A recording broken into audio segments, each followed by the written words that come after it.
तो स्वागत करते हैं आपका हमारे इस चैनल पे जिसका नाम है हमेशा सर क्लासेस।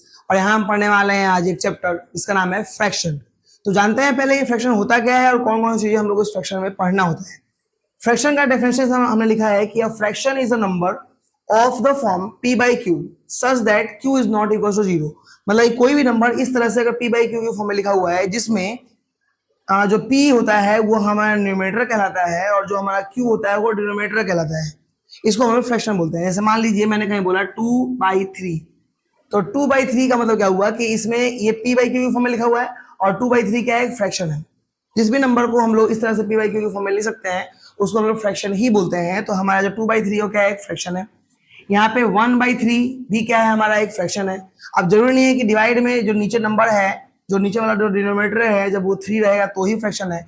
यहाँ पे आपका कोई भी नंबर यहाँ पे मान लो आपका हो सकता है। अब थोड़ा सा एक चीज क्लियर करने की कोशिश कर रहा है। यहाँ पे बोलता है आपको कि जो Q है वो 0 के इक्वल नहीं होना चाहिए। तो बहुत सारे बच्चों को नहीं पता होता है कि सर ये जो नीचे Q है ये 0 क्यों नहीं होना चाहिए। तो यहाँ पे एग्जाम्पल ले रहे हैं हम लोग। जैसे मान लीजिए मैंने ले लिया 0/2 और मैंने ले लिया कहीं 2/0।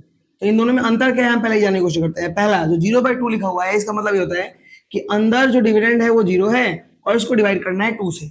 तो जब 2 से डिवाइड करेंगे 0 को तो आपको पता है कि जो 2 है उसके टेबल में 0 आता है 0 बार में। अगर मैं 2 का टेबल 0 टाइम्स पढ़ता हूं तो मेरा आंसर आएगा 0 और ये कंप्लीटली कट जाएगा। यानी बोल सकते हैं कि जो 0/2 होगा इसका आंसर क्या हो जाएगा, वो हो जाएगा 0। लेकिन जब बात करेंगे हम लोग इस वाले 2/0 का, यानी कि अंदर डिविडेंड में हो गया 2 और बाहर हो गया 0। और सबसे अच्छी बात यह है कि आप 0 का टेबल कितनी बार भी पढ़े आंसर क्या आने वाला है, 0 ही आने वाला है। यानी कि जो 2 है ये कभी भी कटेगा ही नहीं, कभी भी नहीं कटेगा। इसका जो आंसर होगा वो नॉट डिफाइंड हो जाएगा और इसका आंसर नहीं निकाला जा सकता है। इसलिए बोला जाता है कि जो नीचे वाला डिनोमिनेटर है वो 0 नहीं होना चाहिए। सबसे पहले जान लेते हैं कि पहले फ्रैक्शन होता क्या है। तो सिंपल, कोई भी नंबर जो इस तरह से फ्रैक्शन के फॉर्म में लिखा हुआ है, इस तरह से p by q के फॉर्म में लिखा हुआ है, उसको हम फ्रैक्शन बोलते हैं। फ्रैक्शन का मतलब होता है किसी भी एक होल पार्ट का एक टुकड़ा। जैसे मान लीजिए कि आपके सामने मैंने एक पिज्जा लिया है, तो इस पिज्जे का मान लो कि 4 टुकड़ा किया गया, 4 टुकड़े में से एक टुकड़ा लिया गया, उसको बोल दिया गया इस तरह से 1/4। तो यानी कि इसका मतलब ये हुआ कि 4 भाग में से एक भाग। ये आपको याद रखना है कि जो फ्रैक्शन होता है वो किसी एक होल पार्ट का क्या होता है, एक टुकड़ा होता है। आपको ये याद रखना है। चलते हैं समझते हैं आगे कि फ्रैक्शन के टाइप्स कौन कौन से होते हैं। चलते हैं आगे। तो अब जानते हैं इसके टाइप्स। आपको पहले पता होना चाहिए कि जो कोई फ्रैक्शन है वो उसमें हमारा न्यूमरेटर और डिनोमिनेटर होता है। मतलब कि जो ऊपर वाला नंबर है जो p by q फॉर्म में जो p है वो न्यूमरेटर है और जो नीचे वाला जो है उसको क्या बोलते हैं, डिनोमिनेटर बोलते हैं। इस शॉर्ट फॉर्म में n की पावर t और d की पावर t में इसको लेकर हम सोचते हैं। तो सबसे पहली बात कि पहला आता है हमारा प्रॉपर फ्रैक्शन। तो प्रॉपर फ्रैक्शन क्या होता है, तो जिस भी फ्रैक्शन का जो डिनोमिनेटर है जब वो बड़ा होता है, न्यूमरेटर क्या होता है, छोटा होता है। जैसे मान लीजिए मैंने कहीं बोला 5/9। देखा जाए तो जो हमारा ऊपर वाला नंबर है इसको न्यूमरेटर बोलते हैं, अंश, इसको हिंदी बोलते हैं अंश। ये हमारा क्या है, 5 है और जो नीचे वाला डिनोमिनेटर कितना है, 9 है। तो बोल सकते हैं जो नीचे वाला डिनोमिनेटर है वो क्या है, बड़ा है, ऊपर वाला नंबर क्या है, छोटा है। जब कभी भी इस तरह से आपको एग्जांपल मिलता है जिसमें आपका नीचे वाला जो नंबर है वो बड़ा है, ऊपर वाला नंबर क्या है, छोटा है, याद रखना कि कौन सा फ्रैक्शन होता है, हमारा प्रॉपर फ्रैक्शन होता है। अब ये प्लस माइनस हो सकता है लेकिन बस इतना याद रखना है कि क्या होगा, क्या करना है, जो नीचे वाला नंबर है वो क्या होना चाहिए, बड़ा होना चाहिए। मान लो मैंने कहीं बोला 5/6, मैंने कहीं बोला 1/2। ये सारे फ्रैक्शंस कौन से हैं, हमारे प्रॉपर फ्रैक्शन होते हैं।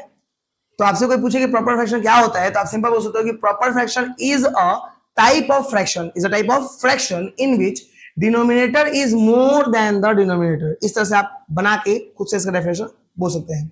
चलते हैं अगला, इम्प्रॉपर फ्रैक्शन। तो सिंपल इसी का उल्टा होता होगा। तो सर क्लियर है यहाँ पे जो डिनोमिनेटर होगा वो हमारा छोटा हो जाएगा और न्यूमरेटर क्या हो जाएगा, बड़ा हो जाएगा।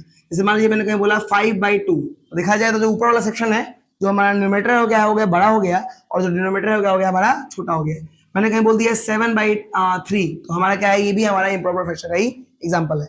तो कोई पूछे कि इम्प्रॉपर फ्रैक्शन क्या होता है, आप सिंपली डेफिनेशन बोल सकते हैं कि improper fraction is a type of fraction in which denominator is less than the numerator या फिर numerator is more than the denominator. इस तरह से आप बनाकर उसको लिख सकते हैं।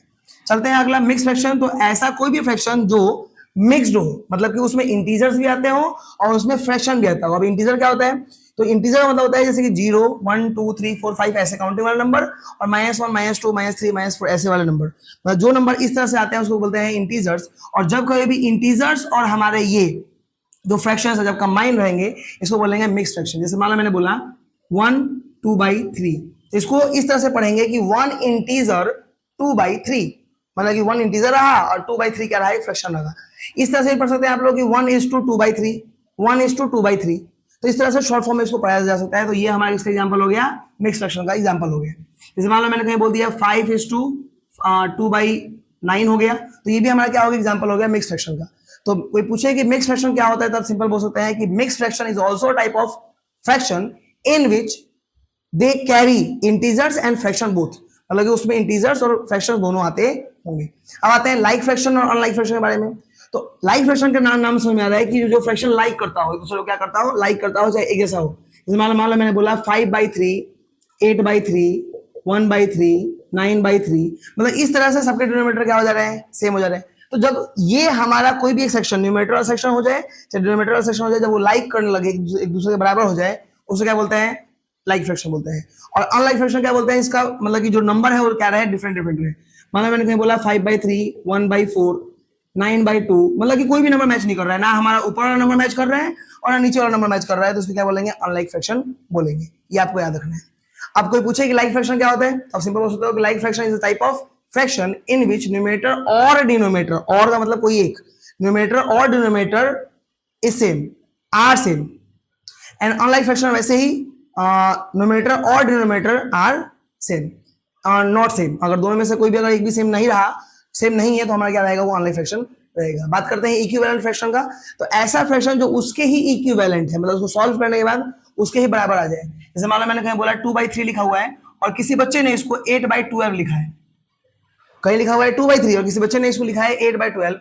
तो 8/12 जब हम लोग सिंप्लीफाई करेंगे तो आप देख पाएंगे कि ये 4 से कटेगा 3 टाइम्स में, और आपका ये कटेगा कितने बार में, सॉरी 4 से कटेगा 2 टाइम्स में, और ये 4 से कटेगा 3 टाइम्स में, और फाइनली इसको कट करने के बाद हमारा 2/3 ही आ जा रहा है। तो बोल सकता है कि जो 2/3 है इसका इक्विवेलेंट होता है हमारा 8/12। या फिर एक और एग्जांपल ले रहे हैं, मान लो कहीं लिखा हुआ है 7/4 और इसका बोले कि इक्विवेलेंट फ्रैक्शन लिखना है आप लोगों को, तो कोई बच्चा इसको चाहे तो डबल, दोनों नंबर में डबल से मल्टीप्लाई करके, ट्रिपल से मल्टीप्लाई करके, मतलब सेम नंबर से मल्टीप्लाई करके लिख सकता है। जैसे मान लो मेरे को कोई बोले कि इसका इक्विवेलेंट फ्रैक्शन बताइए, तो हमने क्या कर दिया, इसको 2 से गुना कर दिया, तो कितना हो जाएगा, ये 14 और नीचे कितना हो जाएगा आपका 8, 7 2 जा 14 और 4 2 जा 8। तो बोल सकते हैं कि जो 14/8 है वो कहीं ना कहीं क्या है, 7/4 का क्या है, इक्विवेलेंट है। मतलब जब इसको सिंपल कट करने की कोशिश करेंगे और सॉल्व करने की कोशिश करेंगे तो हमारे 7/4 ही आ जाएगा। अब सबसे पहली बात ये है कि अगर मान लो कहीं लिखा हुआ है 24/20 और बोले कि इसका बताओ कि इक्विवेलेंट फ्रैक्शन क्या होगा, तो इसको हम लोग ऐसे कट करके चाहें तो 12/10 भी हो सकता है कि इसका इक्विवेलेंट है, या फिर इसको और सिंप्लीफाई करके हमारा ये जो होगा ये भी इक्विवेलेंट है, या फिर इसको मल्टीप्लाई करके, जैसे 24 का मल्टीप्लाई करेंगे तो 14 हो जाएगा डबल टाइम्स और हो जाएगा 40, तो ये भी इक्विवेलेंट है। 24/20 का इक्विवेलेंट ये दोनों भी है और ये भी है, बस अंतर ये है कि ये जो है ये आया है डिवाइड करने के बाद और ये आया है मल्टीप्लाई करने के बाद। तो आपको एग्जाम में बोलता है कि इसका इक्विवेलेंट फ्रैक्शन लिखिए by multiplying and by dividing, आपको ये ध्यान रखना है। तो आशा करते हैं कि आपको ये फ्रैक्शन और इसके टाइप समझ में आए होंगे। अब इसके क्वेश्चंस की तरफ चलते हैं कि इसके क्वेश्चन किस तरह से हमें एग्जाम में पूछे जाते हैं। चलते हैं आगे। अब पढ़ने वाले हैं ऑपरेशंस ऑफ फ्रैक्शंस के बारे में, मतलब कि फ्रैक्शंस को किस तरह से मैथमेटिकली एक्सप्रेस किया जा सकता है, किस तरह से क्वेश्चन आ सकते हैं। जैसे कि फ्रैक्शंस के ऊपर जो क्वेश्चन आपको प्लस माइनस मल्टीप्लाई और डिवीजन के ऊपर आ सकता है। जैसे आप एग्जांपल लेके हम क्लियर करने की कोशिश कर रहे हैं। जैसे मान लीजिए लिखा हुआ है कहीं 2/3 और इसको ऐड करना है मान लो 5/3 के साथ, इस तरह से ऐड करने वाला क्वेश्चन आ रहा है। तो आपको क्या करना है, फर्स्ट स्टेप में सिंपली नीचे वाला जो नंबर दिया हुआ है उसको निकालना है एलसीएम। तो 3 और 3 जो नीचे 3 दिख रहा है, इसका जब निकालेंगे एलसीएम तो कितना आएगा, 3 आएगा। अब इस जो एलसीएम आया इसको इस नंबर से क्या करना है, डिवाइड करना है। तो या फिर चेक करना है कि इसके नंबर में ये कितने बार में आता है। तो इस 3 के टेबल में ये 3 कितने बार में आता है, एक बार में आता है, तो उस 1 से गुना कर देंगे ऊपर वाले में। तो 2 × 1 करेंगे तो सिंपल आएगा हमारा कितना, 2। वैसे ही इस 3 के टेबल में ये 3 1 बार में आता है और 5 × 1 करेंगे तो कितना आएगा, 5 आएगा। और फाइनली ऊपर वाला जो जोड़ देंगे तो हमारा जाएगा कितना, ये 7/3 हो जाएगा। इस तरह से ऐड करना होता है। जैसे मान लीजिए कि कहीं इस तरह से अगर लिखा होता 5/3 7/3 और 1/3, इसको अगर करना होता तो इसका एलसीएम कितना निकालते हैं, 3 होता। इन तीनों 3 का एलसीएम कितना आता, 3 आता। और सिंपल इस 3 टेबल में ये 3 आता है एक बार में तो ऊपर हो जाएगा 5, इस 3 टेबल में ये 3 1 बार में तो 7 हो जाएगा, और ये वाला हो जाएगा कितना आपका 1। तो जोड़ देंगे इसको तो कितना आएगा, 12 और 1 13/3 हो जाएगा। अब बच्चे में से हो सकता है कि सर जरूरी थोड़ा है कि नीचे 3 रहेगा, यहाँ पे नंबर हो सकता है कि 3 के अलावा भी कुछ रहे या फिर डिफरेंट भी रहे। जैसे मान लीजिए कहीं लिखा हुआ है 6/4 और 2/8, इस तरह से लिखा हुआ है और बोला है कि इसको क्या करो, सॉल्व करो। तो नीचे वाले नंबर का आपको एलसीएम निकालना ही निकालना है। तो 4 और 8 का एलसीएम कितना आएगा, 8 आएगा। अब इस 4 के टेबल में ये वाला 8 कितने बार में आता है? 2 बार में आता है। 4 2 जा 8 और उस 2 से गुना करना है ऊपर वाले नंबर में, तो 6 2 जा 12 प्लस इस 8 के टेबल में ये 8 एक बार में आता है और 1 इंटू 2 करेंगे तो कितना आएगा हमारा? 2 आएगा और फाइनली हो जाएगा 14/8। इस तरह से मतलब आप कर सकते हैं। तो ये हो गया एडिशन का प्रॉपर्टी। सेम कहानी अगर सब्ट्रैक्शन में रहे, मान लो कहीं लिखा रहा है 5/3 और माइनस में 9/4, तो सिंपली क्या करना है, इसका निकालना है एलसीएम। 4 3 का एलसीएम कितना आएगा? 12 आएगा। और आप बताओ मेरे को कि इस वाले 3 टेबल में ये 12 कितने बार में आता है? तो 4 बार में आता है। तो 4 से गुना करेंगे ऊपर, तो 5 4 जा कितना होगा? 20। फिर माइनस जैसे था माइनस लिखो, प्लस था तो प्लस लिखो, सिंपल करना है। अब देखो 4 टेबल में 12 3 बार में आता है, 3 इंटू 9 करेंगे तो कितना आएगा? 27 आएगा। और जैसे 20 में से 27 गया तो आएगा माइनस का 7/12, क्योंकि यहाँ पे छोटे नंबर से बड़ा नंबर क्या हुआ है? माइनस हुआ है। इस तरह से आपको सब्ट्रैक्शन करना होता है। वैसे ही बात करें मल्टीप्लिकेशन का, तो मान लो कहीं लिखा हुआ है 2/3 को मल्टीप्लाई करना है 8/4 के साथ। तो याद रखना कि यहाँ पे आपके पास दो तरीके हैं।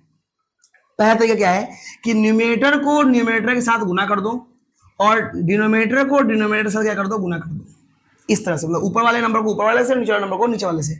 और लास्ट में आपके अगर इसको सिंप्लीफाई किया जा सकता है, जैसे कि ये 2 से कटेगा ऊपर नीचे, तो ये कटेगा 8 बार में, और ये 2 से कटेगा कितने बार में? आपका ये 6 बार में। कोई बच्चा चाहे तो इसको डायरेक्टली 4 से भी कट कर सकता है, क्योंकि 4 से भी दोनों कटेगा, 2 से भी कट कर सकता है। याद रखना कि जो भी नंबर ले रहे हो वो दोनों में कॉमन होना चाहिए।